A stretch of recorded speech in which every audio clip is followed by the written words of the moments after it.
Hello my YouTube family, ಎಲ್ರಿಗೂ ನಮಸ್ಕಾರ.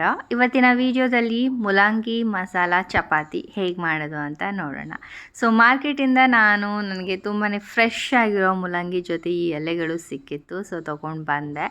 ನೀವು ಕೂಡ ಎಲೆನ ತೊಗೊಂಡು ಬನ್ನಿ, ಅಲ್ಲೇ ಬಿಸಾಕಿ ಬರಬೇಡಿ. ಬಿಕಾಸ್ ಎಲೆಯಲ್ಲಿ ಹೈಲಿ ನ್ಯೂಟ್ರಿಷಿಯಸ್ ಕಂಟೆಂಟ್ ಇರೋದ್ರಿಂದ ಡೈಜೆಷನ್ಗೆ ತುಂಬಾ ಹೆಲ್ಪ್ ಮಾಡುತ್ತೆ, ಇಮ್ಯೂನ್ ಸಿಸ್ಟಮ್ ಬೂಸ್ಟ್ ಮಾಡುತ್ತೆ. ಜೊತೆಗೆ ಲೋ ಕ್ಯಾಲರೀಸ್ ಮತ್ತು ಹೈ ಫೈಬರ್ ಕಂಟೆಂಟ್ ಇರೋದ್ರಿಂದ ವೆಯ್ಟ್ ಲಾಸಲ್ಲೂ ಕೂಡ ತುಂಬಾ ಸಹಾಯ ಮಾಡುತ್ತೆ.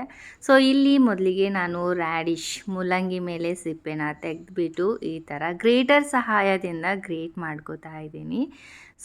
ನೀವು ಕೂಡ ಈ ಥರ ಮಾಡ್ಕೊಳ್ಳಿ. ನೋಡ್ತಾ ಇದ್ದೀರಲ್ವ, ನಾನು 4 ಮುಲ್ಲಂಗಿ ಮಾತ್ರ ತೊಗೊಂಡಿರೋದು.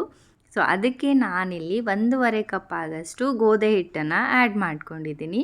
ಸ್ವಲ್ಪ ಅರಿಶಿಣ ಕಲರ್ಗೋಸ್ಕರ, 1 ಸ್ಪೂನ್ ಆಗೋಷ್ಟು ಜೀರಿಗೆ, 1 ಸ್ಪೂನ್ ಆಗೋಷ್ಟು ಗರಂ ಮಸಾಲ, ಖಾರಕ್ಕೆ ಚಿಲ್ಲಿ ಫ್ಲೇಕ್ಸ್, ರುಚಿಗೆ ತಕ್ಕಷ್ಟು ಉಪ್ಪು. ಮತ್ತು ಇಲ್ಲಿ ಎಲೆಗಳನ್ನು ಚೆನ್ನಾಗಿ ವಾಶ್ ಮಾಡಿಕೊಂಡು ಸಣ್ಣದಾಗಿ ಕಟ್ ಮಾಡಿಕೊಂಡು ಆ್ಯಡ್ ಮಾಡ್ಕೊಂಡಿದ್ದೀನಿ.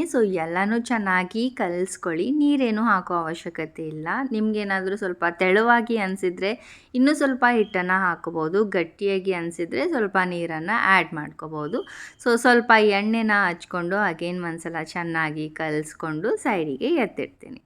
ಇದಕ್ಕೆ ನೆನೆಯೋಕ್ಕೆ ಬಿಡಬೇಕು ಅಂತ ಏನಿಲ್ಲ, ಇನ್ಸ್ಟೆಂಟಾಗಿ ನೀವು ಮಾಡ್ಕೋಬೋದು. ನೋಡ್ತಾ ಇದ್ದೀರಲ್ವಾ, ಹಿಟ್ಟು ತುಂಬಾ ಸಾಫ್ಟಾಗಿದೆ ನಂದು.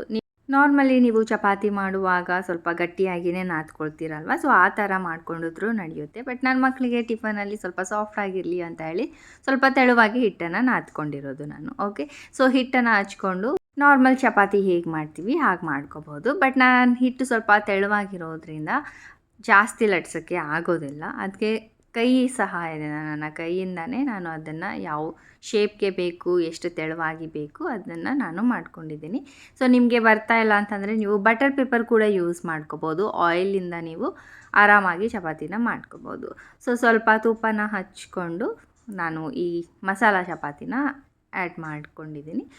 ಎರಡು ಕಡೆ ಚೆನ್ನಾಗಿ ಆಯಿಲ್ ಅಥವಾ ತುಪ್ಪನ ಹಚ್ಕೊಂಡು ಮೀಡಿಯಮ್ ಫ್ಲೇಮ್ ಮೇಲೆ ಚೆನ್ನಾಗಿ 2 ಕಡೆ ಸುಟ್ಕೊಂಡ್ರೆ ಮುಗೀತು, ನಮ್ಮ ರ್ಯಾಡಿಶ್ ಮಸಾಲ ಚಪಾತಿ ರೆಡಿ ಆಗುತ್ತೆ. ಒಂದ್ಸಲ ಟ್ರೈ ಮಾಡಿ ನೋಡಿ, ತುಂಬಾ ಅಂದರೆ ತುಂಬಾ ರುಚಿಯಾಗಿರುತ್ತೆ. ಆ್ಯಂಡ್ ಇದೇ ಥರ ಹೆಲ್ದಿ ರೆಸಿಪೀಸ್ಗಾಗಿ ಚಾನಲ್ನ ಸಬ್ಸ್ಕ್ರೈಬ್ ಮಾಡ್ಕೊಳ್ಳೋದನ್ನು ಮರಿಬೇಡಿ. ಮತ್ತೆ ಸಿಗೋಣ ನೆಕ್ಸ್ಟ್ ವೀಡಿಯೋದಲ್ಲಿ. ಬಾಯ್ ಬಾಯ್.